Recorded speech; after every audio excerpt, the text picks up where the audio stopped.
You don't impose discipline on yourself for the sake of discipline. The foundation of the discipline needs to be the desire for freedom.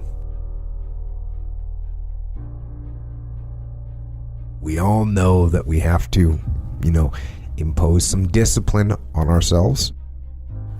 That means putting in the work. Means trying to get better. You don't impose discipline on yourself for the sake of discipline. That's going to be, you can do that. You can do that today. You can do that tomorrow. You can do that next week. But you can't do that for 2 years, 3 years. It needs to be, the foundation of the discipline needs to be the desire for freedom. That's what it has to be rooted in. At least that's for me. For me, that's what it's rooted in. And okay, discipline for the sake of discipline. That sounds cool, right? Sounds awesome. Dig into it a little bit. And what do you find? It's got to be discipline for freedom. And it's functional on the battlefield. And it's functional in your life. And if you have that attitude in life, hey, I'm going to work hard. I'm going to discipline myself. I'm going to submit in situations that require it now so that in the long run, I can get the freedom. So often people, they want the freedom right now. Freedom isn't going to come right now. You don't get it. You have to work for it. You have to fight for it. You have to impose discipline on your life so that you can end up with it. You have to work hard. You have to work hard to get to a point where you get the freedom. But if you don't work hard, you won't end up with it. You just won't. You'll always end up being a slave. You'll be a slave if you don't put discipline in your world. You gotta think about freedom. You gotta have that in the back of your mind, but you can't live your life thinking that it's gonna be given to you. No, it's not. Freedom isn't free, as they say. Freedom isn't free in a country, and freedom certainly isn't free in your own personal life. It's not free. I'm still trying to learn. I'm still trying to relearn even the same lessons after years of me looking at this stuff. When I made the decision, the conscious decision to become a warrior, I realized that my mentality had to be very different. And what that meant was I had to put myself through a bunch of crucibles to gain the warrior mentality. Some guys are born with it. I believe that. Some guys are born because they have some great childhood and their dad's tough on them and they build this mental toughness and this discipline in this kid. I didn't have this, so I had to design a crucible to put myself through to gain this warrior mentality. So what I mean by warrior mentality, which is why some people take what I say so literally and they just say, my God, you're just crazy, you're gone. No. God had to put some people on this planet Earth to do very dangerous things to protect this country. Love it or not, I'm one of those people. I was building that callous mind through these things, bad waters, so even after I became a SEAL, I was still on the journey to become a better warrior. And these races and all these events, it wasn't about being an ultra runner. I saw, first of all, it was about raising money, but also the selfish side of it all was I was building a warrior mentality by putting myself in the crucible of hell at mile 60 of a 135-mile race in Bedwater. What are you thinking? Blisters, shin splints, stretch fractures, peeing blood maybe? What are you gonna do now, David?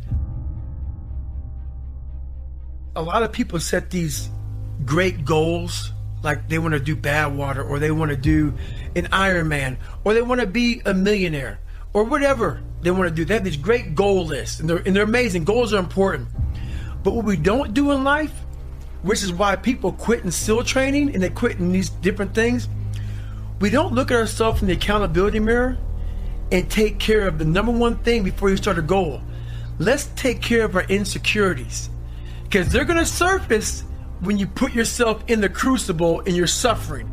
You may be the best physically fit person on the planet. If you haven't handled your mind and handled your jealousies, your insecurities, whatever happened to you as a child and in between, they're going to surface at the time when your mind starts to question, why the hell am I out here in this race? What keeps a person in the fight is having purpose. Having purpose. Leave the ego at the door, because the ego will kill you every time. You will always quit.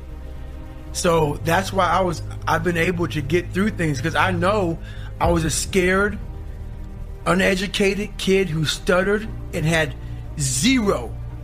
And I had to look at myself in the mirror and hold myself accountable for who I wasn't and who I wanted to be. Everybody's journey is different. Everybody's journey is different. I was on a journey to see who David Goggins was. And that journey took me in some of the hardest areas a human being can even imagine. And right now at 41, I'm the happiest person on the planet, because, I had to climb Mount Everest several times just to look down on my life to see what hell I came from. And that's what kept me going. I had this vision of, if I can make it to where I want to go, imagine when I look back on my damn life, how proud I will be. And now I'm here. I'm able to look back on this life I lived that many people will never understand, because why? When you're passionate, they think you're crazy. And you can't even explain to people why you're doing or why you did what you did, because you found your purpose.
And once you find your purpose, you can't really explain it to normal people, because they don't understand passion, because they live everyday life just going, not really finding their purpose. So I become a foreign language to people. They think, so they put me in the category of, you're just crazy.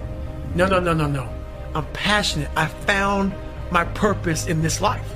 I walked 105 miles and I spent 7 hours in the vehicle from having so many issues with my body. And everybody goes, why didn't you quit, man? You could have killed yourself. It's not about that, man. I'm not out here to kill myself. Don't get it twisted, man. It was, honestly, at that point, it became a whole new challenge.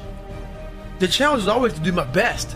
But at that point where I saw my best was done, I had to readjust the goals. And I found happiness and joy and peace. And like, okay, man, we're going to reset this damn boy, and we're going to walk 105 miles.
This is my military service record. Gives me a bunch of excuses to quit and not even try. From anything from 2 heart surgeries, thyroid issues, sickle cell, stress fractures, shin splints, numerous things that should have kept me on my back. Tons of endocrine issues. Long story short of it all, I never stopped and never gave up. I had a passion, I had a focus, and I kept driving on. Sickle cell is a horrible disease. It really is painful. I'm not gonna tell you all about it, I don't have enough time, but it should have kept me on my back. And basically, long story short, nobody gives a shit. You have to get in the fight, stay in the fight, see what you want, and attack it, and don't stop until you achieve your goals. So, once again, long story short, when you see something that you want and you're very passionate about it, go after it. Don't let anything stop you from getting it. And the only way...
set the example is you have to always be willing to work. I don't follow people who talk about what they used to do in life. I don't give a fuck what you used to do. I don't care, like, you used to be the best. I don't care. What are you doing today? You may not be that person now, but what are you still doing to try to excel in life? And a lot of people now are talking. I hear so much talk. I don't hear a lot of work. There's a lot of people talking shit. I don't see the real suffering behind it, behind what you're saying. That's why everybody said, man, you talk with so much passion because it's a real fucking place. It sucks to get up in the morning time. It was raining like cats and dogs. I don't want to get my shoes on and go run. But guess what? I got my shit on and ran.